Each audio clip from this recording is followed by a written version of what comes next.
அருணாச்சலம். எல்லோருக்கும் வணக்கம். அதிகமான கடன் பிரச்சனை சமாளிக்க முடியாமல் ரொம்ப துன்பத்தில் தத்தளிச்சிட்டு இருந்த 20 வருடங்களுக்கு முன்னாண்ட ஒரு தற்கொலை எண்ணம் தூண்டுற அளவுக்கு இருந்த எனக்கு கிடைச்ச ஒரு மந்திர வார்த்தை. அந்த வார்த்தையை நான் உங்கள்கிட்ட பகிர்ந்துக்கிறேன்.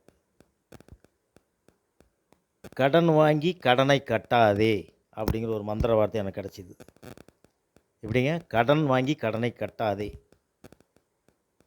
கடன்லேருந்து நம்ம மீளணும் அப்படின்னா அதுக்கு நாம் செய்யக்கூடிய அடிப்படையான ஒரு முதல் விஷயம், கடன்லேருந்து வெளியில் வரணும் தீர்க்கமாக ஒரு முடிவு பண்ணிட்டீங்க அப்படின்னா அதுக்கு நீங்கள் கொள்கையாக கொள்ளக்கூடிய ஒரே ஒரு விஷயம், இனி கடன் வாங்கக்கூடாது, இருக்கிறத பதில் சொல்லி சரண்டர் ஆகி நம்மளை காப்பாற்றிக்கோங்கிற புத்தி தான் நமக்கு யுத்தி.